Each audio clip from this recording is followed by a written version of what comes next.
आज आपण मानसशास्त्राचा एक महत्वपूर्ण भाग बघणार आहोत. त्यामध्ये सर्जनशीलता म्हणजे काय? तर सर्जनशीलता म्हणजे नवनिर्मिती. तर सगळ्यांना माहिती आहे की साधारणपणे एक सृजन क्षमता आपल्यामध्ये असते किंवा एक मानसशास्त्रीय एक क्षमता असते ज्याच्यामध्ये नवनिर्मिती होत असते. हा नवनिर्मिती विचार बहुमार्गी स्वरूपाचा असतो. मग तो काव्याच्या स्वरूपात असेल, लेखकाच्या स्वरूपात असेल, शिल्पकलेच्या माध्यमात असेल, नृत्याच्या माध्यमात असेल, वेगवेगळ्या विचारांच्या माध्यमात असेल.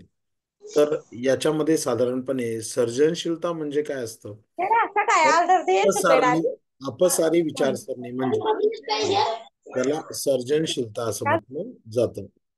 तर अपसारी विचारसरणी जी असते त्या अपसारी विचारसरणीलाच आपण सर्जनशीलता असं म्हणत असतो. उच्च बुद्धिमत्ता व सर्जनशीलता यांचा संबंध अल्प असतो. आता हे कोणी म्हटलंय? डॉक्टर रैना जे आहेत त्यांनी म्हटलंय उच्च बुद्धिमत्ता आणि सर्जनशीलता यांचा संबंध अत्यंत अल्प असतो. म्हणजे काय? तर बेसिकली अल्बर्ट आइन्स्टाईन जो आहे, तर आइन्स्टाईनचं सुद्धा एक वाक्य आहे की बुद्धिमान व्यक्ती सर्जनशील असेलच असे नाही, किंवा सर्जनशील व्यक्ती बुद्धिमान असेलच असे नाही. म्हणजे काय?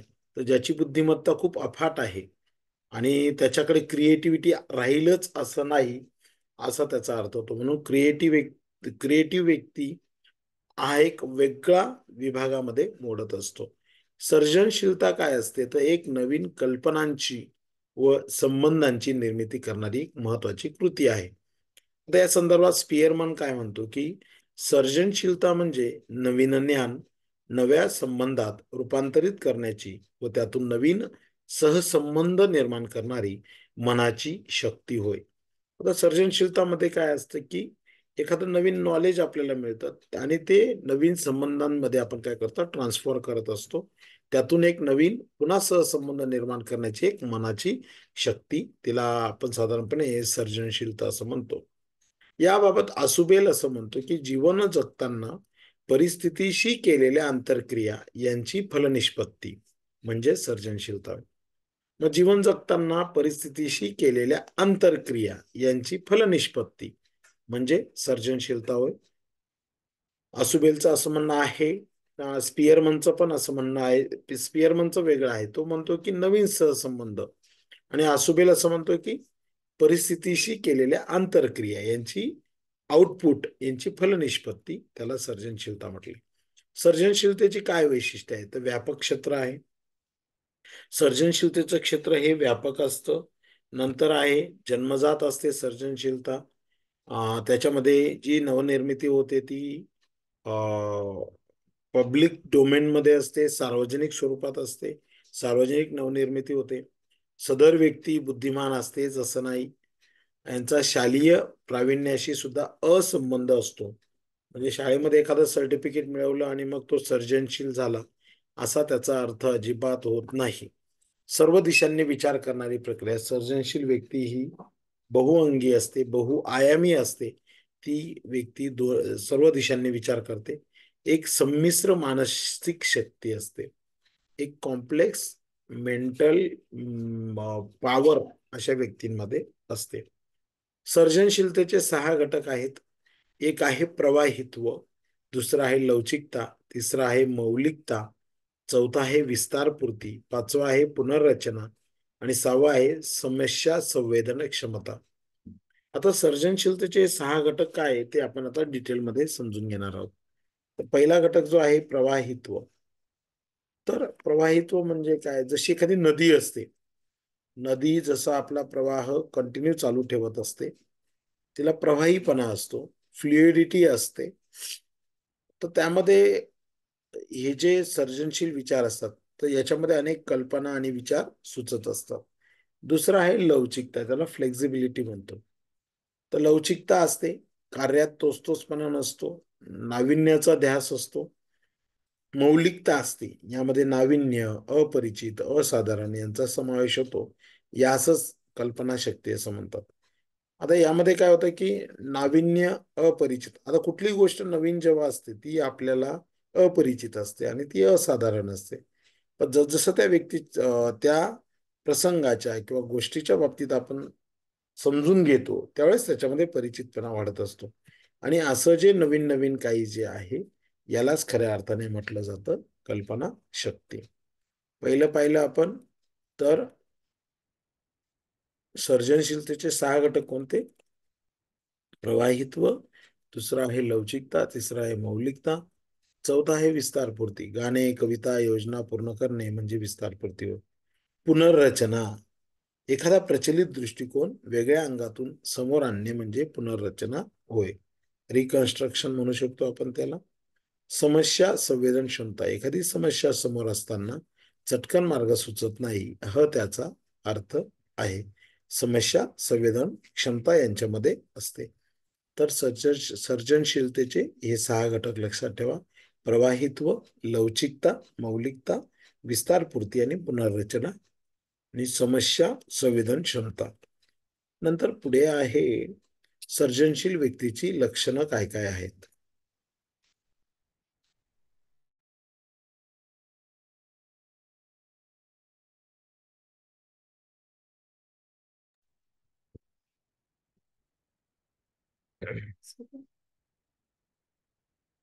सर्जनशील व्यक्तींची लक्षणे: दूरदृष्टी चांगली, सामान्य ज्ञान, तीव्र स्मरणशक्ती, चौकस व शोधक वृत्ती, वेगळा विचार करण्याची शक्ती, सदैव विचारात मग्न, नाविन्याची आवड, उत्साही, अंतर्मुखी, मोकळ्या मनाची, कल्पना विश्वात रमणारी, बहुमार्गी विचार करणारी, अनुभव व भावनेला प्रथम प्राधान्य देणारी, स्वनिर्णय क्षमता असणारी, अंतरप्रेरणावादी, समस्येची जाणीव होणारी, उच्च सौंदर्यात्मक मूल्य जोपासणारी. तर साधारणपणे इथे जर आपण पाहिलं की हा मुद्दा जेव्हा येतो की कशा प्रकारची व्यक्ती असते, सर्जनशील व्यक्ती कशी ओळखावी. आता तुम्ही म्हणणार याच्यावर प्रश्न कसा येईल की तुम्हाला ती लक्षणं दिली जातील आणि तुम्हाला सांगितलं की हा व्यक्ती सर्जनशील आहे, कल्पनाशील आहे की कसा आहे, म्हणजे 4 प्रकार त्याच्यामध्ये असतील. तर अशा व्यक्तींमध्ये दूरदृष्टी चांगली असते, सामान्य ज्ञान चांगलं असतं त्यांचं, स्मरणशक्ती तीव्र असते, चौकस व शोधक वृत्ती असते, नवीन काहीतरी वेगळं करण्याचा त्यांचा विचार असतो. हे मात्र सदैव आपल्या विचारांमध्ये मग्न असतात. यांना नाविन्याची आवड असते, उत्साही असतात, अंतर्मुखी म्हणजे स्वतःला इंट्रोस्पेक्शन करणारी, स्वतःला आतमध्ये डोकावून पाहणारी लोक असतात, मोकळ्या मनाची लोक असतात, कल्पना विश्वात रमणारी असतात, बहुमार्गी विचार करणारी असतात, अनुभव व भावनेला प्रथम प्राधान्य देतात. त्यांना माहिती एक्सपिरियन्स इज बेस्ट टीचर. फिलिंग्सला पण ते प्रेफरन्स देत असतात. स्वनिर्णय क्षमता म्हणजे स्वतःचा निर्णय स्ट्रॉंगपणे घेणारी, अंतःप्रेरणावादी असतात ती, समस्येची जाणीव त्यांना होते आणि उच्च सौंदर्यात्मक मूल्य जोपासणारी असतात. अशी सर्जनशील व्यक्तीची लक्षणं आहेत. पुढची पीडीएफ घेतो मी.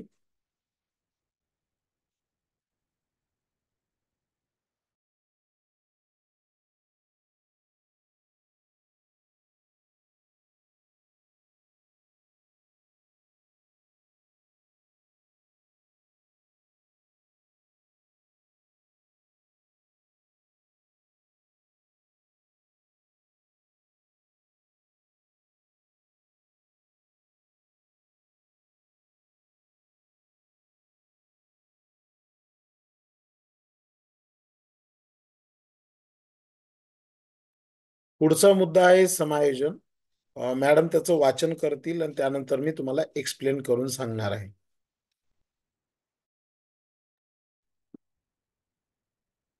समायोजन. समायोजन म्हणजे परिस्थितीशी जुळवून घेणे किंवा तडजोड करणे. समायोजन प्रक्रिया टप्पे: 1. प्रेरणा, विफलता, 2. विफलता, 3. समस्यापूर्ती, 4. विविधांगी प्रयत्न. 1. प्रेरणा. ज्या कामांसाठी आंतरिक प्रेरणा अधिक मिळते ते काम अगोदर करावे. 2. विफलता. प्रयत्नांतून यश मिळत नाही अशी स्थिती. 3. विविधांगी प्रयत्न. अनेक मार्गांचा वापर केला जातो. 4. समस्यापूर्ती. अनेक मार्ग वापरून नंतर समस्या सोडविली जाते, त्यातून पुन्हा प्रेरणा मिळते. समायोजनशील व्यक्तींची लक्षणे. विधायक विचार, वास्तववादी दृष्टिकोन, सृजनशील, गतिशील, इतरांबद्दल सहानुभूती, उत्साही, सुरक्षिततेची भावना, स्वतःचा स्वीकार, स्वत्वाची जाण. समायोजनाची मार्ग व पद्धत. 1. समायोजित प्रतिक्रिया. 2. रचनात्मक समायोजन. 3. दुय्यम समायोजन. 4. मानसिक यंत्रणा. 5. विषय समायोजित प्रतिक्रिया. पहिलं, समायोजित प्रतिक्रिया. यामध्ये व्यक्ती स्वतःच्या समाधानाचा मार्ग निवडतो व कार्य करतो. उदाहरणार्थ, गरिबी दूर करण्यासाठी रात्रंदिवस काम, अहोरात्र कष्ट करून अधिक काम, अधिक पैसा. 2. रचनात्मक समायोजन. प्रत्येक बाबीशी संघर्ष करण्यापेक्षा जुळवून घेणे व सुसंवाद साधणे. उदाहरणार्थ, एखाद्या कार्यालयात आपले काम असल्यास त्यांच्या चुकीच्या गोष्टींकडे दुर्लक्ष करून स्वतःचे काम करून घेणे. 3. दुय्यम समायोजन. इतर मूळ समस्या सोडून पण इतर कारणे देणे व परिस्थितीशी समायोजन करणे. उदाहरणार्थ, नापास होण्याचे कारण, शिक्षकांनी व्यवस्थित शिकवले नाही, पेपर अवघड होता असे सांगणे. 4. मानसिक यंत्रणा. काही परिस्थिती, प्रसंग व्यक्तीच्या आकलन शक्तीच्या पलीकडच्या असतात. यावेळी पलायनाचा मार्ग किंवा मानसिक तर्क लढवून समाधान शोधले जाते. यात तो अनेक तंत्र वापरतो. 5. विषय समायोजित प्रक्रिया. यावेळी व्यक्ती आपल्या अपयशाचे खापर इतरांच्या माथ्यावर फोडतात व विषमपणे वागायला लागतात. या ठिकाणी व्यक्ती अतिप्रमाणात संरक्षण यंत्रणेचा वापर करतो. वरील सर्व समायोजनाचे मार्ग आहेत. विषम समायोजन. मलाडजस्टमेंट. परिस्थितीशी जेव्हा व्यक्ती जुळवून घेत नाही अशा स्थितीस विषम समायोजन म्हणतात. विषम समायोजनाची कारणे. अनुवांशिक दोष, गरजांची अपूर्तता, पालकांनी केलेला फाजील लाड व दुर्लक्ष, पालकांची क्रूर वागणूक, बालकांची शारीरिक क्षमता कमी असणे, शाळा, घर व समाजातील स्थान, पोषण न मिळणे, मानसिक शारीरिक गरजांची अपूर्तता, अतिशिस्त. विषम समायोजनाची लक्षणे. चिडणे, त्रागा करणे, आक्रमक होणे, तोत्रे बोलणे, घाबरटपणा, खोटे बोलणे, भटकंतीची सवय, खांदे उघडणे, जीभ काढणे, खांदे उडविणे, जीभ काढणे, बंडखोरी करणे, स्वतःशी मोठ्याने बोलणे, न्यूनगंड बाळगणे, निष्काळजीपणा, समाजविरोधी वर्तन, भावनाशून्यता, तारतम्याचा अभाव. विषम समायोजनावरील उपाय. चांगल्या संस्कारांची गरज. मर्यादित भौतिक गरजा असाव्यात. निरोगी मान ठेवणे. चिंतनाची सवय लावणे. वास्तविकतेचे भान ठेवणे. स्वतःची कुवत ओळखणे. पोषक मानसिक वातावरण ठेवणे. Thank you madam. बघा, इथे एक सगळ्यात महत्वाचा मुद्दा जो आहे तो आपल्याला बघायचा आहे, तो म्हणजे समायोजन म्हणजे काय. आता समायोजन काय असतं, साधारणपणे आपण जर विचार केला तर त्याला ऍडजस्टमेंट असं म्हणतो. साधारणपणे ऍडजस्टमेंट शिकायची असेल तर कोणाकडून शिकता येईल असा प्रश्न तुम्हाला विचारला. कोणाकडून शिकाल तुम्ही ऍडजस्टमेंट? सांगा बरं, कोण उत्तर देतं? ऍडजस्टमेंट कोणाकडून शिकता येईल आपल्याला? समायोजन कोणाकडून शिकता येईल? बोला, येतंय कोणाला उत्तर?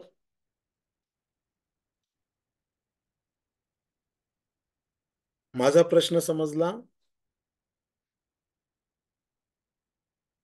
माझा प्रश्न समजला सगळ्यांना? समायोजन कोणाकडून शिकता येईल आपल्याला? आहे कोणी उत्तर देणार? कोणीच नाही.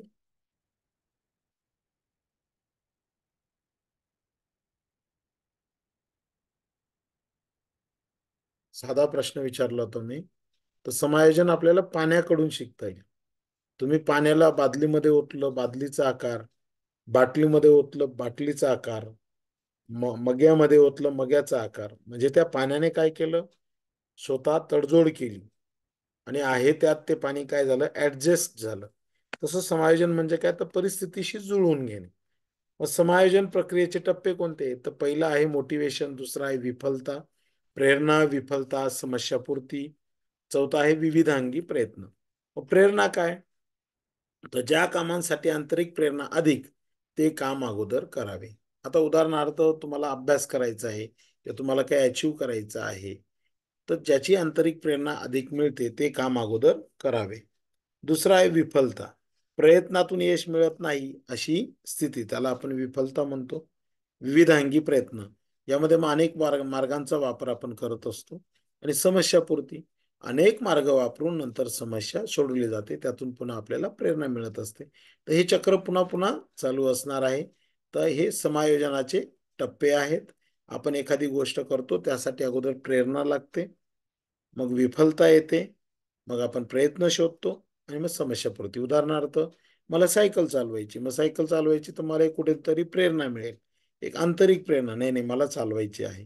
मग ते काम आपण करणार, मग सायकलीवरून पडणार, मग आपल्याला नैराश्य येणार, विफलता येणार, पुन्हा आपण प्रयत्न करणार, अनेक मार्ग शोधणार आणि तिथून मग पुन्हा तुम्ही सायकल चालवायला लागणार, तुमची समस्या सोडवली जाणार, पुन्हा आपल्याला त्यातून प्रेरणा मिळणार. मग टू व्हीलर शिकलात, मग फोर व्हीलर, मग अशा पद्धतीने आपण एक एक गोष्ट शिकत जातो. समायोजनशील व्यक्ती कशी असते, तर विधायक विचार असतात. यांचे विधायक म्हणजे सकारात्मक विचार असतात, कोणाचं वाईट होणार नाही असे विचार असतात, वास्तववादी दृष्टिकोन असतो, सृजनशील असतात, गतिशील असतात, इतरांबद्दल त्यांच्या मनात सिम्पेथी असते, ते एन्झुझियास्टिक असतात. एन्थुझियास्टिक म्हणजे साधारणपणे उत्साही ज्याला आपण म्हणतो, त्यांच्यामध्ये सुरक्षित सिक्युरिटीची भावना असते, स्वतःचा स्वीकार ते करतात, स्वत्वाची जाण असते त्यांना.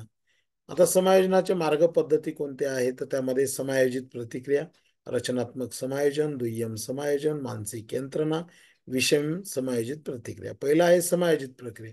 यामध्ये काय करते व्यक्ती, स्वतःच्या समाधानाचा मार्ग निवडतो व कार्य करतो. उदाहरणार्थ गरिबी दूर करण्यासाठी रात्रंदिवस काम करणार, अहोरात्र कष्ट करणार, अधिक काम अधिक पैसा, ही झाली समायोजित प्रतिक्रिया. दुसरं आहे रचनात्मक समायोजन, प्रत्येक बाबीशी संघर्ष करण्यापेक्षा जुळून घेणं, सुसंवाद साधणे. उदाहरणार्थ एखाद्या कार्यालयात आपले काम असल्यास त्यांच्या चुकीच्या गोष्टींकडे दुर्लक्ष करून घेणं. तुम्ही मग वेगवेगळे शासकीय कार्यालयांमध्ये गेलात तर तुम्हाला या गोष्टींचा अनुभव येईल. तर ते आपलं काम महत्वाचं असतं. जेव्हा आपलं काम आपण करून घेतो, त्यांच्या चुकीच्या गोष्टींकडे दुर्लक्ष करून, त्याला रचनात्मक समायोजन म्हणतात. दुय्यम समायोजन, इतर मूळ समस्या सोडून इतर कारण देणे व परिस्थितीशी समायोजन करणे. उदाहरणार्थ एखाद्या विद्यार्थ्याला विचारलं, का रे तू नापास का झाला, तर तो म्हणतो शिक्षकांनी व्यवस्थित शिकवलं नाही, पेपर अवघड होता. याला म्हणतात दुय्यम समायोजन. तर हे दुय्यम समायोजन काही कामाचं नाही खरं तर. नंतर आहे मानसिक यंत्रणा, काही परिस्थिती प्रसंग व्यक्तीच्या आकलन शक्तीच्या पलीकडे असतात.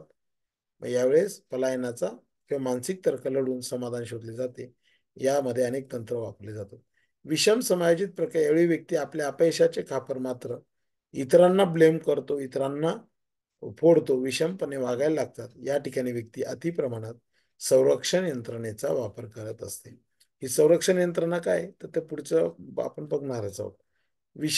वरील सर्व समायोजनाचे मार्ग आहेत. विषम समायोजन, मॅल ऍडजस्टमेंट, परिस्थितीशी जेव्हा व्यक्ती जुळून घेत नाही अशा स्थितीस विषम समायोजन म्हणतात. विषम समायोजन का होतं, त्याची कारण आहेत अनुवंशिक दोष, गरजांची अपूर्तता, पालकांनी केलेला फाजील लाड, दुर्लक्ष, पालकांची क्रूर वागणूक, बालकांची शारीरिक क्षमता कमी असणं, शाळा घर समाजातील स्थान, पोषण न मिळणं, मानसिक व शारीरिक गरजांची अपूर्तता, अतिशिस्त. तर यामुळे विषम समायोजन घडून येत असतं. ही त्याच्या मागची कारण आहेत. विषम समायोजन असणारी बालकं कशी असतात किंवा व्यक्ती कशा असतात, चिडणे, त्रागा करणे, तोत्रे बोलणे, आक्रमक होणे, घाबरटपणा, भटकंती करणे, खांदे उडवणे, जीभ काढणे, बंडखोरी, न्यूनगंड, स्वतःशी मोठाने बोलणे, नंतर निष्काळजीपणा, समाजविरोधी वर्तन करणे, भावनाशून्यता, तारतम्याचा अभाव त्यांच्यामध्ये दिसून येतो. याच्यावर उपाय काय, तर चांगल्या संस्कारांची गरज आहे, मर्यादित भौतिक गरजा असाव्यात, निरोगी मन ठेवणे, ते मान झालेलं आहे, निरोगी मन पाहिजे, sound mind in sound body असं इंग्रजीमध्ये म्हटलं जातं.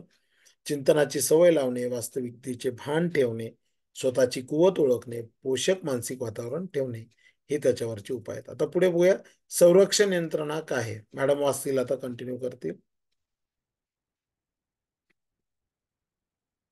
संरक्षण यंत्रणा आपला मान सन्मान टिकविण्यासाठी व्यक्ती अनेक प्रकारचे चांगले वा वाईट प्रयत्न करतो. त्या मार्गाला संरक्षण यंत्रणा असे म्हणतात. संरक्षण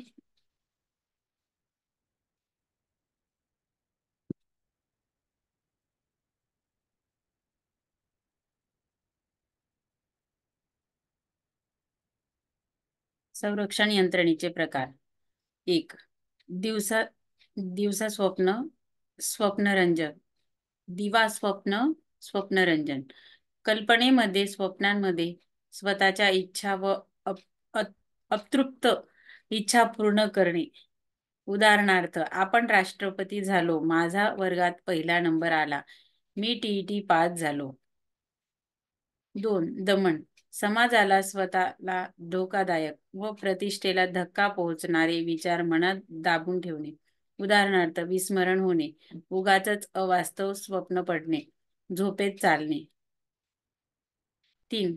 कृतक समर्थन. आपल्या अयोग्य कृती खऱ्या वाटाव्यात म्हणून कारणे देणे. अयोग्य कृतींचे समर्थन होईल असे स्पष्टीकरण देणे.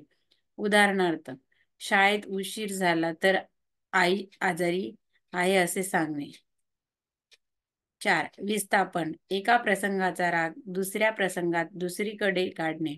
उदाहरणार्थ, शिक्षक रागवल्यास मुले घरी आईवर चिडचिड करतात. 5. प्रक्षेपण. स्वतःचे दोष इतरांच्या माथी मारणे. उदाहरणार्थ, नापास झालो, प्रश्नपत्रिका बरोबर नव्हती. 6. प्रतिपूरण. एका ठिकाणचे नुकसान दुसरीकडून भरून काढणे. उदाहरणार्थ, अभ्यासात कच्चा विद्यार्थी खेळाच्या मैदानावर चमकतो. 7. निष्करण. अशक्य गोष्टींची परिपूर्ती म्हणून इतर कार्य करणे. उदाहरणार्थ, संपत्तीचा लोभ स्मारक व्यक्ती खोटे नाणे व पैसे संग्रहित करतो. 8. उदात्तीकरण. समाजविरोधी गोष्टींना समाज मान्यता मिळवणे. उदाहरणार्थ, प्रेम न मिळालेले व्यक्ती कविता व लेखनातून प्रेम मिळवतात. 9. विरोधन. भयावह त्रासदायक अनुभव इतरांपासून लपवून ठेवणे. उदाहरणार्थ, बालकाने पेन चोरला तरी तो कुठे बोलत नाही, पण चोरीचा विषय निघाल्यावर तो बेचैन होतो. 10. आत्मताडण. आपली छोटीशी चूक झालेली असताना आपल्याकडून फार मोठी चूक झाली आहे हे दाखविण्यासाठी स्वतःला त्यापेक्षा जास्त शिक्षा करून घेणे. उदाहरणार्थ, मी गुन्हा केला नाही तरी मला शिक्षा केली गेली म्हणून आमरण उपोषण करणे. 11. तादात्म्यत्व. आपल्याला यश मिळाले नाही म्हणून आपल्या जवळच्या व्यक्तीला मिळालेले यश आपलेच आहे असे मानणे. उदाहरणार्थ, उच्च पदावरील व्यक्ती हा माझा जवळचा आहे असे दाखविणे. 12. आजारपणाचे सोंग. अडचणीच्या प्रसंगापासून सुटका करण्यासाठी, सहानुभूती मिळवण्यासाठी आजारपणाचे सोंग करणे. 13. प्रतिगमन परागमन. मानसिक संघर्ष सोडविण्यासाठी बालिशपणाचे वर्तन करणे. उदाहरणार्थ, मोठ्या व्यक्ती काही मिळविण्यासाठी लहान मुलांसारखे आदळआपट करतात. 14. अन्याश्रय. जे हवे ते मिळाले नाही म्हणून इतर बाबींवर समाधान मानणे. उदाहरणार्थ, डॉक्टर होता आले नाही म्हणून नर्स झाले असे सांगणे. स्थिरीकरण. एखाद्या सोबत सक्तीचे व अयोग्य पद्धतीने संबंध प्रस्थापित करणे. उदाहरणार्थ, वय जास्त असलेली व्यक्ती लहान सहान कामासाठी लहान मुलांवर अवलंबून असते. 16. सक्तीचे वर्तन. स्वतःमधील अस्वस्थता कमी करण्यासाठी व्यक्ती एखादे वर्तन सक्तीने वारंवार करत राहतो. उदाहरणार्थ, वारंवार हात जोडणे, चष्मा पुसणे. 17. विखंडन. विनाकारण माहिती नसताना आपण एखाद्या व्यक्तीला बरं वाईट ठरविणे.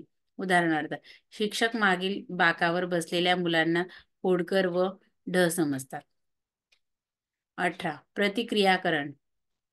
अस्वीकार्य इच्छांचे आविष्करण रोखून त्याविरुद्ध वर्तन करणे. उदाहरणार्थ, सावत्र आई शेजारील सावत्र मुलाचे लाड करते. 19. वस्तुस्थिती नाकारणे.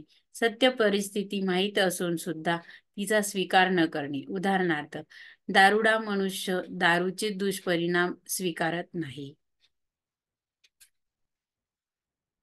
Thank you madam.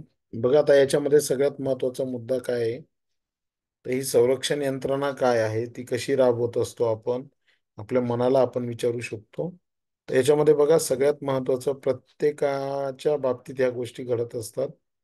तर संरक्षण आपला मान सन्मान टिकवण्यासाठी व्यक्ती अनेक प्रकारचे चांगले व वाईट प्रयत्न करतो, त्याला आपण संरक्षण यंत्रणा म्हणतो. आणि दिवसभरामध्ये, महिन्याभरामध्ये, वर्षभरामध्ये अशी संरक्षण यंत्रणा आपल्याला बघायला मिळते, जे 18-19 प्रकार आहेत.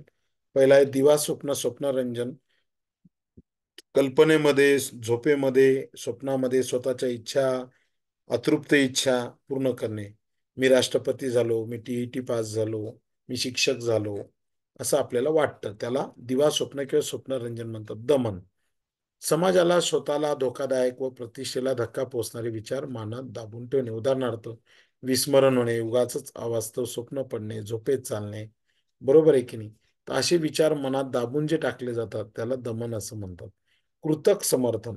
आपली अयोग्य कृती खरी वाटावी म्हणून अयोग्य कृतीचं समर्थन कसं होईल असं स्पष्टीकरण देणे. उदाहरणार्थ, शाळेत उशीर झाला, मग आई आजारी आहे असं सांगणं, किंवा तुम्हाला स्वतःला शाळेत जायला उशीर झाला, मग कुठलं तरी कारण शोधून ठेवणं. गाडी पंक्चर झाली, मग मला घरातून निघताना उशीर झाला, मला जागच आली नाही. तर हे जे आपण उदाहरणं देतो हे कृतक समर्थन आहे. विस्थापन. एका प्रसंगाचा राग दुसऱ्या प्रसंगावर दुसरीकडे काढणे. उदाहरणार्थ, शिक्षक रागवल्यास मुले घरी आईवर चिडचिड करतात, किंवा शिक्षकाचं घरी बायकोशी भांडण झाले आणि तो शिक्षक शाळेत जाऊन बायकोचा राग मुलांवर काढतो, याला विस्थापन म्हणतात. हे सगळं संरक्षण यंत्रणा आहे, मानसिक संरक्षण यंत्रणा. प्रक्षेपण. स्वतःचे दोष इतरांच्या माथी मारणे. नापास झालो, पेपर अवघड होता, म्हणजे याने अभ्यास केला नाही ते नाही, स्वतःचं इंट्रोस्पेक्शन नाही, पण तो काय म्हणतो, प्रश्नपत्रिका चुकीची होती, बरोबर नव्हती. प्रतिपूरण. प्रतिपूरण म्हणजे एका ठिकाणचे नुकसान दुसरीकडून भरून काढणे. उदाहरणार्थ, अभ्यासात कच्चा विद्यार्थी खेळाच्या मैदानावर चमकत असतो, प्रतिपूरण त्याला म्हणतात. म्हणजे ज्यांच्याकडून असं वाटतं की अभ्यास होत नाही, मग ते खेळामध्ये चमकून दाखवतात. निष्करण. अशक्य गोष्टीची परिपूर्ती म्हणून इतर कार्य करणे. उदाहरणार्थ, संपत्तीचा लोभ, स्मारक, व्यक्ती खोटे नाणे व पैसे संग्रहित करत असतो. उदात्तीकरण. समाजविरोधी गोष्टींना समाज मान्यता मिळणे. उदाहरणार्थ, प्रेम न मिळालेले व्यक्ती कविता व लेखनातून लोकांचं प्रेम मिळवण्याचा प्रयत्न करत असतात, त्याला उदात्तीकरण म्हणतात. निरोधन. भयावह त्रासदायक अनुभव इतरांपासून लपवून ठेवणे. उदाहरणार्थ, बालकाने पेन चोरला तर तो कुठे बोलत नाही, आणि चोरीचा विषय मात्र निघाला तर तो मात्र काय होतो, खऱ्या अर्थाने तिथे बेचैन होत असतो, याला निरोधन म्हणतात. संरक्षण यंत्रणेतला हा एक प्रकार आहे. आत्मताडन म्हणजे काय, तर आपली थोडीशी चूक झाली असताना आपल्याकडून फार मोठी चूक झाली असं जे वाटतं त्याला आत्मताडन म्हणतात. मी गुन्हा केला नाही तरी मला शिक्षा केली गेली म्हणून आमरण उपोषण करणे, त्याला आत्मताडन म्हणतात. तादात्म्यत्व. तादात्म्यत्व म्हणजे काय, आपल्याला यश मिळाले नाही, मग दुसऱ्याला मिळाले ना, अरे वा छान झालं. म्हणजे उच्च पदावरील व्यक्ती म्हणजे इतर व्यक्तीला मिळालेलं यश आपलंच आहे असं समजून घेणं. उदाहरणार्थ, उच्च पदावरील व्यक्ती हा माझा जवळचा आहे असं दाखवणे, याला तादात्म्यत्व असं म्हटलं जातं. आजारपणाचा सोंग. अडचणीच्या प्रसंगातून सुटका करण्यासाठी, सिम्पेथी मिळवण्यासाठी आजारपणाचा सोंग करणे. प्रतिगमन, परागमन. मानसिक संघर्ष सोडवण्यासाठी बालिशपणाचे वर्तन करणे. उदाहरणार्थ, मोठ्या व्यक्ती काही मिळवण्यासाठी लहान मुलांसारखे आदळआपट करतात. अन्याश्रय म्हणजे जे हवे ते मिळाले नाही म्हणून इतर बाबींवर समाधान. डॉक्टर होता आले नाही म्हणजे मग नर्सवर समाधान, कलेक्टर होता आले नाही तर कोतवालवर समाधान. अशा पद्धतीने स्थिरीकरण. एखाद्या सोबत सक्तीचे व अयोग्य पद्धतीने संबंध प्रस्थापित करणे. उदाहरणार्थ, वय जास्त असलेली व्यक्ती लहान सहान कामासाठी लहान मुलांवर अवलंबून असते. आणि पुढे आहे सक्तीचं वर्तन. स्वतःमधील अस्वस्थता कमी करण्यासाठी व्यक्ती एखादे वर्तन सक्तीने वारंवार करत राहतो. वारंवार हात जोडणे, चष्मा पुसणे ही बेसिक लक्षणं त्याच्यामध्ये दिसून येतात. कशामध्ये दिसून येतात? तर सक्तीचं वर्तन असताना. विखंडन म्हणजे काय? विनाकारण माहिती नसताना आपण एखाद्या व्यक्तीला बरं वाईट ठरवणं. उदाहरणार्थ, शिक्षक मागील बाकावर बसल्या मुलांना ढ, खोडकर, मतिमंद समजत असतात. प्रतिक्रियाकरण, अस्वीकार्य इच्छांचे आविष्करण रोखून त्याविरुद्ध वर्तन करणे. ज्या इच्छा मला अस्वीकार्य आहेत, मग त्यांना व्यक्त न करता त्याविरुद्ध वर्तन करायचं. उदाहरणार्थ, एक सावत्र आई शेजारच्या मुलाला नाही जीव लावणार, पण शेजारचा सावत्र मुलगा जो आहे त्याचे लाड करेल, पण स्वतःच्या सावत्र मुलाचे लाड करत नाही. आणि वस्तुस्थिती नाकारणे, सत्य परिस्थिती माहिती असून सुद्धा तिचा स्वीकार न करणे. उदाहरणार्थ, दारुडा मनुष्य दारूचे दुष्परिणाम स्वीकारत नाही. ही आहे तुमची संरक्षण यंत्रणा. हे 18 त्याचे प्रकार आहेत. ओके, पहिले आपण समायोजन पाहिलं, मग संरक्षण यंत्रणा पाहिली. या पद्धतीने पुढची पीडीएफ घेतो मी.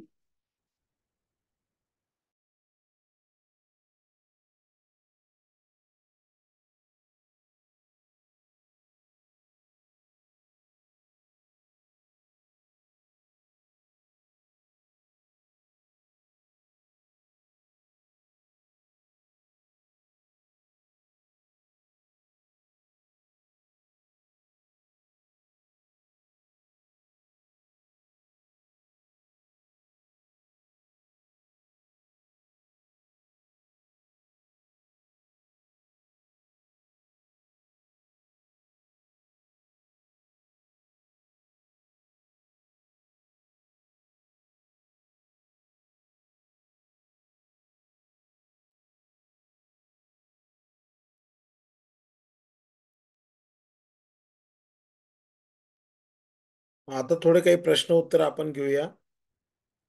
या निमित्ताने तुम्ही बोलाल तरी. मानसशास्त्राचा जनक कोणाला म्हटले जाते? 4 पर्याय आहेत, पटकन उत्तर द्यायचंय. एरिस्टॉटल. एरिस्टॉटल. तुमच्या प्रश्नाचं उत्तर आहे मानसशास्त्राचा जनक जो आहे तो एरिस्टॉटल आहे. बहुत बढिया. पुढचा प्रश्न आहे, डी ॲनिमा नावाचा ग्रंथ कोणी लिहिला? कोण लेखक आहे? डी ॲनिमा.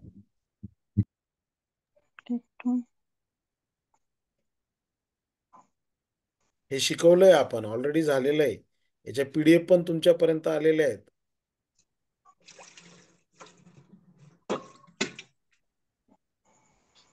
कोण सांगतंय? मॅकडुगल. एरिस्टॉटल यांनी डी ॲनिमा नावाचा ग्रंथ लिहिलेला आहे. लक्षात ठेवा. आत्म्याचे शास्त्र ते मानसशास्त्र ही व्याख्या कोणी केली?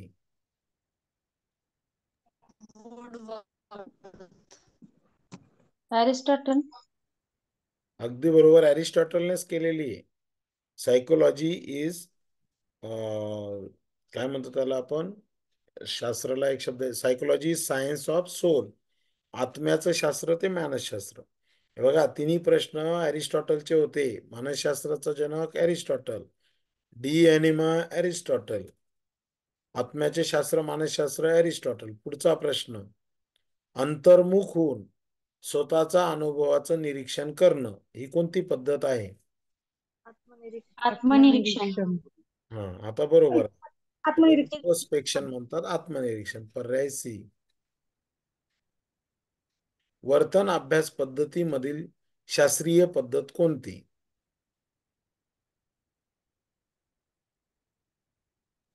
निरीक्षण. निरीक्षण. अगदी बरोबर. एखाद्याचं वर्तन आपल्याला बघायचं, आपण काय करणार? त्याचं साहजिक आहे, निरीक्षण करणार. वर्गातला एखादा विद्यार्थी कसा वागतो, रेग्युलर निरीक्षण केल्यानंतर मग तुम्हाला समजेल याचं वर्तन कसं आहे. तर निरीक्षण करतो आपण. शिक्षकाला मानसशास्त्राच्या अध्ययनाची गरज असते, कारण काय असतं?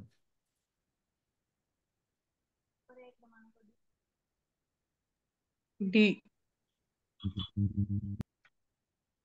अगदी बरोबर.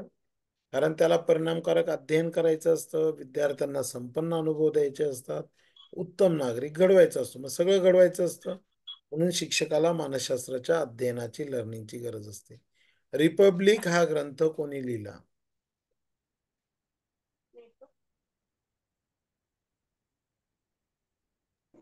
William Wundt. तर प्लेटो जो होता, तो प्लेटोने रिपब्लिक हा ग्रंथ लिहिलाय. लक्षात ठेवा, प्लेटोने कुठला ग्रंथ लिहिला? रिपब्लिक नावाचा ग्रंथ लिहिलेला आहे. मानवी वर्तनाचे शास्त्र ते मानसशास्त्र, अशी व्याख्या कुठल्या मानसशास्त्रज्ञाने केलेली आहे? प्लेटो. आणि या प्रश्नाचं उत्तर आहे जे.बी. वॉटसन. पर्याय क्रमांक 1. तो असं म्हणतो, वॉटसन असं म्हणतो की मानवी वर्तनाचे शास्त्र तेच मानसशास्त्र होय.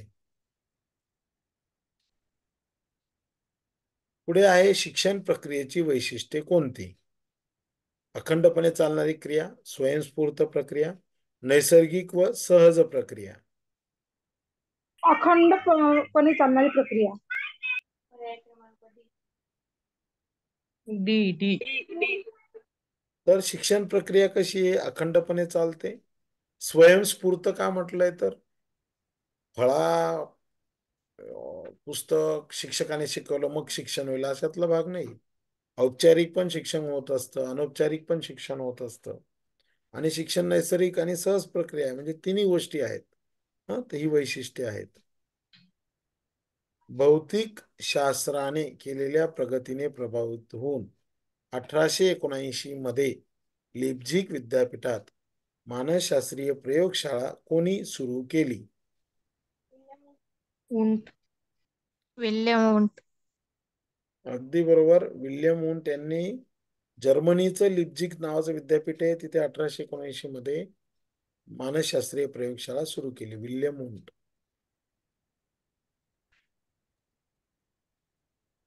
आता हे शिकवलेलं आहे तुम्हाला ऑलरेडी. वर्तन उद्दीपक प्लस वर्तन बरोबर उद्दीपक प्लस जीव प्लस प्रतिक्रिया, हे सूत्र कोणी मांडले? बिहेवियर इज इक्वल टू, आपण पाहिलं होतं ना, SOR. SOR. B is equal to SOR. Yes म्हणजे स्टिम्युलस, ओ म्हणजे ऑर्गॅनिझम, आर म्हणजे रिस्पॉन्स. कोणी मांडलं हे सूत्र? अगदी बरोबर, वुडवर्थने मांडलंय. वुडवर्थ काय म्हणत असतो की वर्तन कसं घडतं? एखादा स्टिम्युलस येतो, मग तो जीव त्याच्यावर प्रक्रिया होऊन तो प्रतिक्रिया देत असतो. पुढचा प्रश्न आहे, अध्यापनाशी संबंध असणारे मानसशास्त्रीय शाखा म्हणजे शैक्षणिक मानसशास्त्र, ही व्याख्या कोणी केली?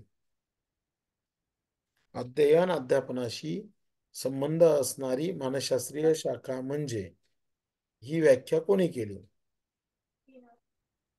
हर्बर्ट. तर याचं उत्तर आहे स्किनर. स्किनरने ही व्याख्या केलेली. हार्बर्टने पंचपदी मांडली. वुडवर्थने आत्ताच बघितलं B is equal to SOR मांडलंय. विल्यम वुंटने प्रयोगशाळा तयार केली. स्किनर जो होता, स्किनरने अध्ययन अध्यापनाचा संबंध सांगून त्याने सांगितलं की ही जी शाखा आहे ही एज्युकेशनल सायकोलॉजी आहे, शैक्षणिक मानसशास्त्र आहे. आणि ही व्याख्या कोणी केली आहे? तर स्किनरने केलेली. आई वडील शेजारी यांनी केलेले निरीक्षण म्हणजे काय?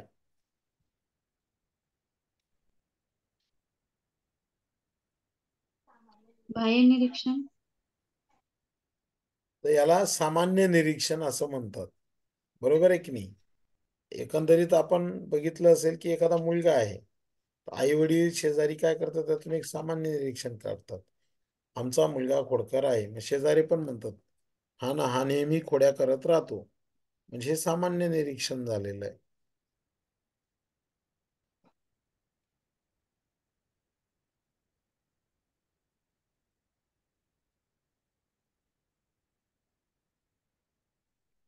पुढचा प्रश्न आहे, प्रायोगिक पद्धतीतील एक गट नियंत्रित तर दुसरा गट कसा असतो? प्रायोगिक. अगदी बरोबर उत्तर दिलेलं आहे. आता प्रयोग पद्धतीमध्ये गट कसा असणार आहे?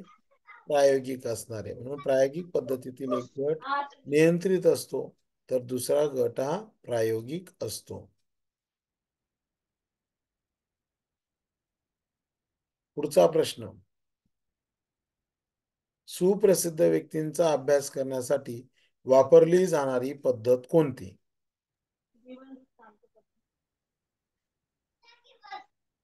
जीवन वृत्तांत. एखादी सुप्रसिद्ध व्यक्ती आहे, अगदी बरोबर उत्तर दिलंय. एखादी प्रसिद्ध व्यक्ती आहे, तिचा अभ्यास करायचा आहे, तर मग त्याचं पूर्ण बालपण, त्याचं तरुणपण, त्याचं म्हणजे एकंदरीत त्याचा जीवन प्रवास अभ्यासायचा आहे. त्याला आपण साधारणपणे जीवन वृत्तांत असं म्हणत असतो. पर्याय क्रमांक सी. सद्य परिस्थितीचे यथार्थ चित्रण टिंबटिंब या पद्धतीत केले जात असल्याने ही पद्धती लोकमान्य ठरली आहे, ज्याच्यामध्ये अतिशय यथार्थ चित्रण केलेलं असतं.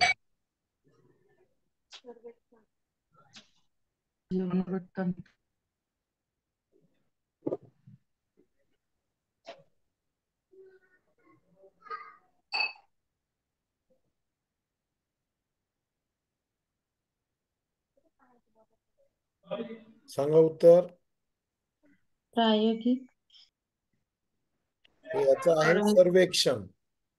म्हणजे सद्य परिस्थितीचं यथार्थ चित्रण तर ते सर्वेक्षण पद्धतीमध्ये केलं जातं. आता उदाहरणार्थ निवडणूक आहे, कोणता खासदार निवडून येणार, तर याच्यामध्ये काय केलं जातं? बाह्य एजन्सी ज्या असतात त्या सर्वेक्षण करत असतात. ही एक लोकमान्य पद्धत आहे. खालीलपैकी कोणता घटक सर्वेक्षण पद्धतीस लागू ठरत नाही?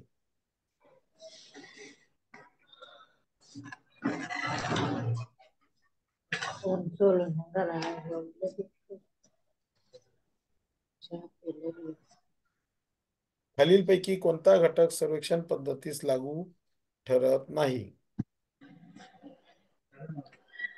तर विद्यार्थ्यांना प्रयोग करायला लावणे. तर हे सर्वेक्षण पद्धतीमध्ये नाहीच आहे प्रयोग हा प्रकार, बरोबर आहे की नाही? हा लागू ठरत नाही. पर्याय क्रमांक ए.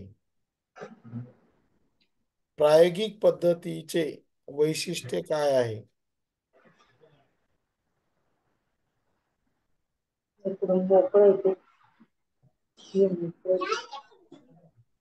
वस्तुनिष्ठ व शास्त्रशुद्ध आहे.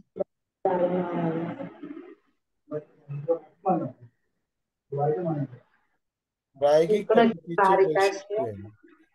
तर प्रायोगिक पद्धती वरपर्यंत ना याला आपण पॅक करू शकतो ना, तर वरपर्यंत येऊन गेले ना पॅक करू शकतो. बारीक जायला डाग नाही येणार, डाग बी ना. कृपया घरातले संवाद बोलताना माईक म्यूट करा. तर प्रायोगिक पद्धती कशी आहे? वस्तुनिष्ठ आणि शास्त्रशुद्ध आहे. नियंत्रित वातावरणात केलेल्या निरीक्षणाच्या नोंदी कोणत्या? नोंदी म्हणजे काय?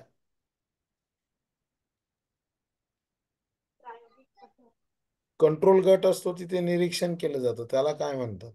सर्वेक्षण. प्रायोगिक त्याला पद्धत. प्रायोगिक पद्धत आपण म्हणत असतो. तुमच्या ह्या पद्धती जरा मला एकदा समजून सांगाव्या लागणार आहेत तुम्हाला. निरीक्षण पद्धती अधिक उपयुक्त आहे असं कोणी सांगितलं? थॉर्नडाईक, वॉटसन, विल्यमोन, प्लेटो?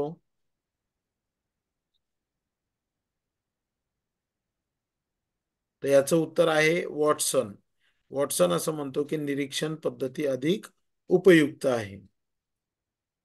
खूप आनंद झाल्यावर, खूप राग आल्यावर आपल्यात होणाऱ्या बदलांची नोंद स्वतः घेण्याच्या प्रक्रियेत कोणती संज्ञा देता येईल?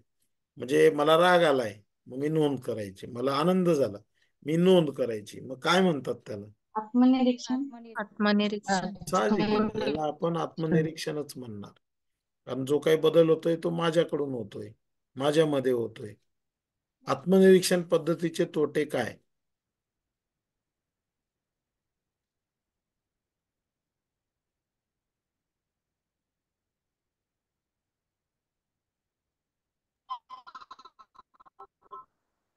डी. D number. तर डी हे उत्तर आहे. आता लहान मुलं काय आत्मनिरीक्षण करणार? वेडी मतिमंद माणसं तर आत्मनिरीक्षण करू शकत नाही. आत्मनिरीक्षण करणं खोटं आहे, कठीण आहे. का कठीण आहे? कारण आपण स्वार्थी वृत्तीचे असतो.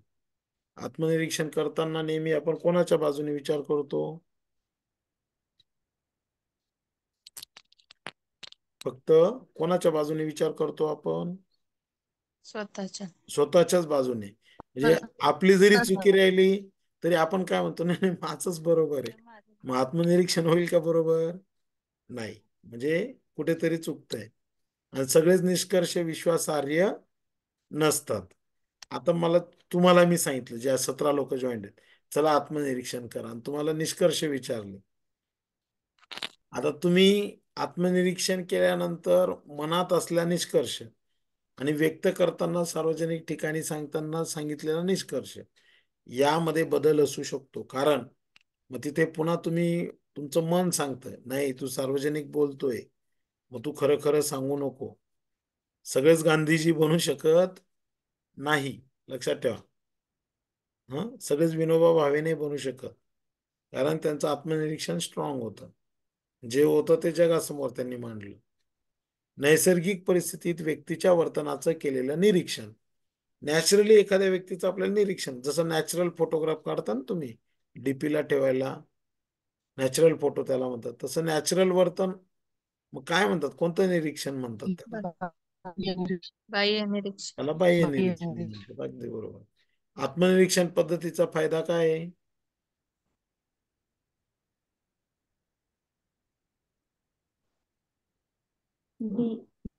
बरोबर. त्याला काही खर्च लागतात का? आता तुम्हाला मी सांगितलं, चला 2 मिनिटं आत्मनिरीक्षण करा. केले डोळे बंद, नाही डोळे बंद केले तरी सुरू होऊन जाईल पद्धत. याला काय पैसे लागणार आहे का? 1000 रुपये फीस लागेल? नाही.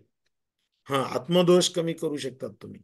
तुम्ही जर चिंतन मनन केलं, स्वतःचं इंट्रोस्पेक्शन केलं, की आज दिवसभरात माझं काय काय चुकलंय, बरोबर आहे की नाही, मग पुढच्या वेळेस आपण या चुका सुधारू शकतो. बरोबर. याला काही प्रयोगशाळा लागते का, की कानाला हेडफोन लावायला लागतात, डोक्याला आपण शॉक वगैरे देतो, अशातला काही भाग नाही. तर हे सगळे आत्मनिरीक्षण पद्धतीचे फायदे आहेत. पुढचं आहे, वर्तनवाद या अध्ययन विषयक विचारधारेस मानसशास्त्रीय आधार असल्याचे दिसून येते. असा विचारधारेचा जनक म्हणून कोणाचा नामोल्लेख कराल वर्तनवादाच्या संदर्भात? वॅटसन. तर वॉटसन, अगदी बरोबर. आता मगाशी आपण बघितलं होतं तो प्रश्न तसा. आता वेगवेगळ्या पद्धती हे मी पहिल्या 2-4 व्हिडिओमध्ये शिकवलेल्या आहेत. अभिजात अभिसंधान पॅवलॉव. तर कोणी मांडलेली आहे? पॅवलॉव. पॅवलॉव. अभिजात अभिसंधान उपपत्ती पॅवलॉवने मांडलेली. अध्ययन विषयक 3 नियम थॉर्नडाईकने सांगितले, ते कोणते आहेत? हे फेमस नियम आहेत. कोणते नियम आहेत ते?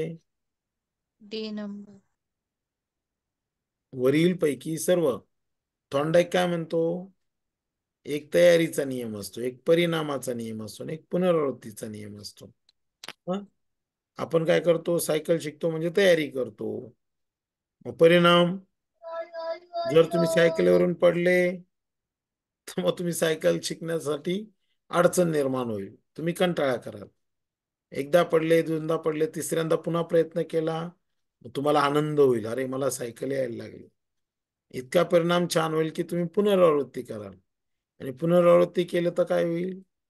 ती गोष्ट तुम्ही सहज कराल. हे तिन्ही नियम कोणी मांडले? थॉर्नडाईकने मांडलेले आहेत.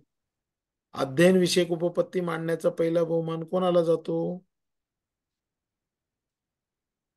कोणी मांडली पहिल्यांदा उपपत्ती? थॉर्नडाईक.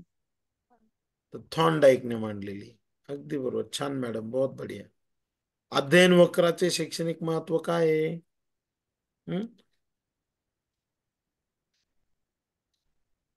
पठारावस्था.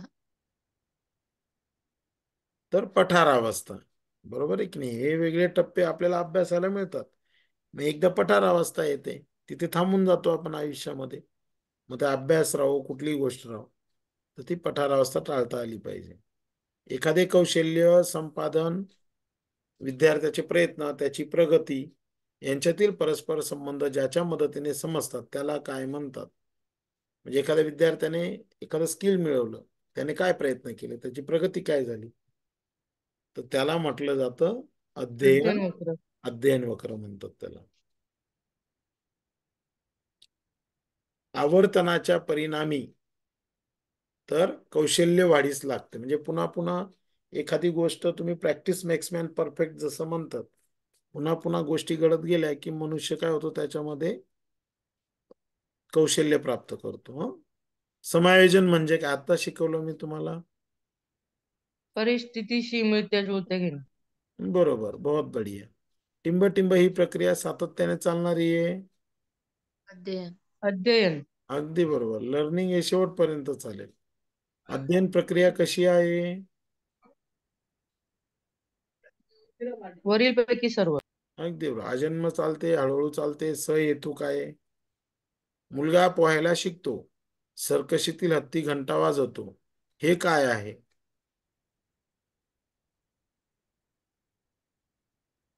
सराव. कशाची उदाहरणं आहे ती? आता इथे अध्ययन दिलेलं आहे, याला स्टार करून ठेवा. कदाचित हे सराव हे उदाहरण येईल त्याचं. कारण मुलगा पोहायला केव्हा शिकेल? जेव्हा तो काय करेल? सराव करेल. सर्कशीतल्या हत्तीला काय माहिती घंटा कसा वाजवायचा? एकदा वाजवला, दोनदा वाजवला, मग त्याला काय निर्माण होईल? त्याची सवय, आणि ती सरावाने होईल. व्यक्तीचा विकास, अभिव्यक्ती, सुसंस्कार, वर्तन बदल म्हणजे काय?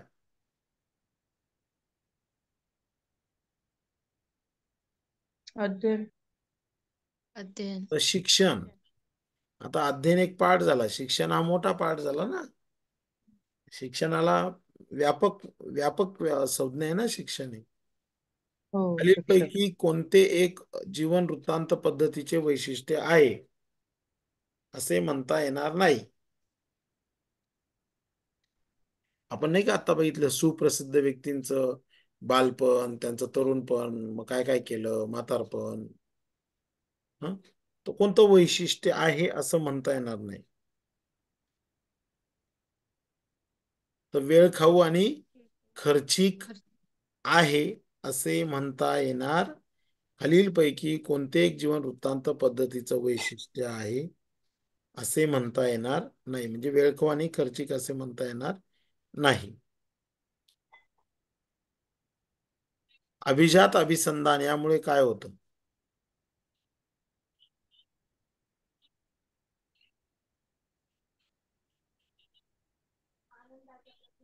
तर अभिजात अभिसंधान मध्ये आपण नवीन गोष्टी शिकतो, टाळ्या वाजवतो, राष्ट्रगीत म्हणताना स्तब्ध उभे राहतो. बाह्य उद्दीपकांचे वर्गीकरण करताना कोणती तत्वे अवलंबली जातात? आवाज नाही येते, कोणतरी बोलते पण आवाज नाही येते. एक्सटर्नल स्टिम्युलस असतो ना, कोणती तत्व अवलंबतो आपण? आता एखादा विद्यार्थी IAS होतो, कलेक्टर होतो, मग तो कोणाला तरी काय करतो? सादृश्य मानतो, मला याच्यासारखं व्हायचंय. मग अशाच व्यक्तींच्या तो सानिध्यात जातो, मग अखंडत्व पाळतो, आणि मग खऱ्या अर्थाने तो काय होतो? IAS होतो. त्या पद्धतीने इंद्रिय भ्रम, चित्तभ्रम यामुळे काय होतं? कुठले दोष निर्माण होतात? कशामध्ये दोष निर्माण होतात हे शिकवलंय आपण. इंद्रिय भ्रम, चित्तभ्रम काय होतं याच्यामध्ये? अवबोधामध्ये दोष निर्माण होतात. टिंब या गोष्टीवर अवबोध अवलंबून असतो. तर आकृती आणि पार्श्वभूमी. तुम्हाला कमरेचा बेल्ट दिसला अंधारामध्ये, तुम्ही काय म्हणणार त्याला? साप. साप म्हणणार, बरोबर आहे ना. सर पाण्याच्या अवबोध म्हणजे काय असतं सर? काय काय अवबोध म्हणजे काय इंग्लिशमध्ये? अवबोधला आपण इंग्रजीमध्ये तुम्हाला एक सांगतो, मला आता सांगता येणार नाही. नाही नाही, असंच सांगा, म्हणजे त्याचा अर्थ काय असतं असं अवबोध तर अवबोध म्हणजे कसं असतं की एखादी गोष्ट आपल्याला न समजणे, किंवा एक ती मानसशास्त्रीय कन्सेप्ट आहे की ज्याच्यावर अवलंबून आहे. म्हणजे उदाहरणार्थ आकृती आणि पार्श्वभूमी. या दोन्ही गोष्टींवर काय असतो? अवबोध अवलंबून असतो. अजून कुठे आलाय तो शब्द? इंद्रिय भ्रम आणि चित्तभ्रम यामुळे अवबोधामध्ये दोष निर्माण होतो. ही आहे ना एक बेसिक कन्सेप्ट अशी आहे मॅडम, की एखादी संकल्पना जी तयार होते मनामध्ये, त्या संकल्पनेला आपण साधारणपणे काय म्हणतो? अवबोध असं म्हणत असतो. पूर्व अनुभवाशिवाय टिंब तयार होत नाही. आता याचं सुद्धा उत्तर, याचं प्रतिमा आहे. आता प्रतिमा केव्हा तयार होते? जोपर्यंत तुमच्याकडे पूर्व अनुभव नसेल तर प्रतिमा तयार होत नाही. प्रत्यक्ष वस्तूचा जो बोध होतो त्याला काय म्हणतात?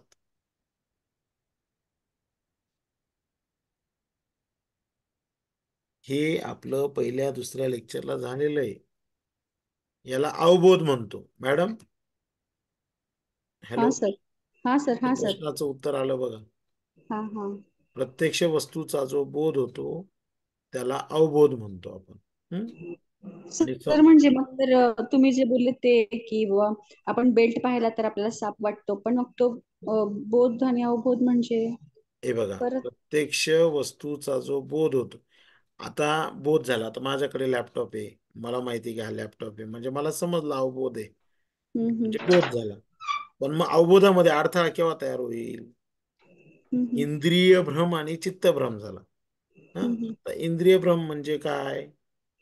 तर आपलं काय म्हणतात त्याला, आपल्या मनात अनेक प्रकारच्या वस्तूंचा संचय झाला असतो लहानपणापासून, बरोबर हम्म. आहे की नाही? तुम्ही हो. 5 रुपयाचा कॉईन पाहिलेला आहे, ओके, हम्म. आणि तुम्ही अंधारात कोको कोलाचं बूच पाहिलं, म्हणजे तुमच्या डोळ्यात काय आहे? कुठेतरी संकल्पना कुठे आहे की हा काय असला पाहिजे? 5 रुपयाचं कॉईन, ओके. मात्र प्रत्यक्ष वस्तू काय आहे? ती कॉइन नाहीये ते. कोको कोको कोलाचं कोलाचं बाटलीचं बूच आहे, बरोबर आहे की नाही? हम्म. पण मग तिथे अडचण कोणी आणली? तुमच्या इंद्रिय भ्रम. इंद्रियाने आणली. इंद्रिय भ्रम झाला. हा. इंद्रिय भ्रम झाला तुम्हाला तिथे. इंद्रिय भ्रम काय झाला? हे काय आहे? 5 पाचचा कॉइन. रुपयाचं कॉईन. मग तुम्ही काय केलं? त्याला पाचचा कॉइनच समजलं. समजलं नाही मॅडम. तुम्ही ते उचललं, बूच हा हा. बघितलं, लगेच फेकून दिलं. का? कारण तो 5 रुपयाचा कॉईन नाही. नव्हतं. पण जर सापडला, फेकाल का तुम्ही? नाही नाही. आता खरं खरं बोला. नाही ना, नाही फेकणार. कारण अवबोधामध्ये अडचण आली का मग तुमच्या? हम्म. नाही, कारण मनात काय होतं? 5 रुपयाचं कॉईन सापडला, काय? 5 रुपयाचं कॉईन. म्हणजे हम्म. प्रत्यक्ष वस्तूचा काय झाला तुम्हाला? बोध झाला. बोध झाला, म्हणजे त्याला म्हणायचं अवबोध. आणि हा अवबोध सर तयार व्हायच्या आधी मध्ये जर असं इंद्रिय भ्रम आणि चित्तभ्रम झालं, तर मग काय होतो? आपल्याला अवबोधामध्ये काय निर्माण होतात? अडचणी निर्माण अडथळा. होतात. म्हणून असा तो प्रश्न होता. हम्म.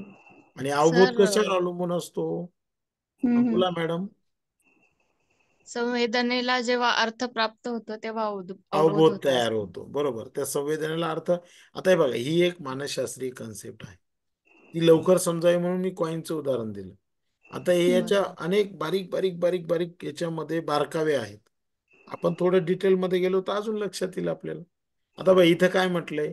कोणत्या 2 गोष्टींवर अवबोध अवलंबून असतो? बेसिकली आकृती आणि पार्श्वभूमी.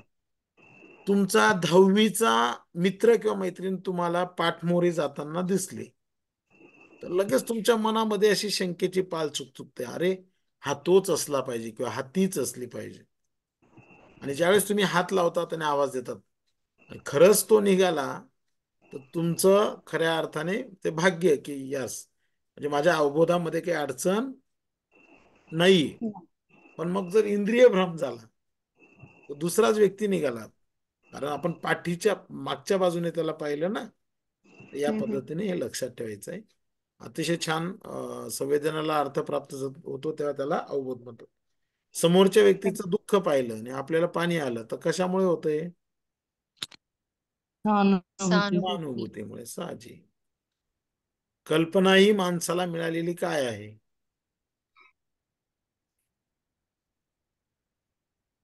कशाची देणगी आहे ती? बुद्धीची बुद्धीची बुद्धीची. देणगी आहे. पूर्व अनुभवाच्या विविध अंगांची मनातल्या मनात जुळवाजुळव करणे म्हणजे विचार. ही व्याख्या कोणी केली? तर याची व्याख्या M.L. मन यांनी केलेली आहे. आणि शेवटचा प्रश्न आहे, विचार प्रक्रियेचे सर्वात महत्वाचे साधन. जी थॉट प्रोसेस आहे ना आपली, त्याचं महत्वाचं साधन काय आहे?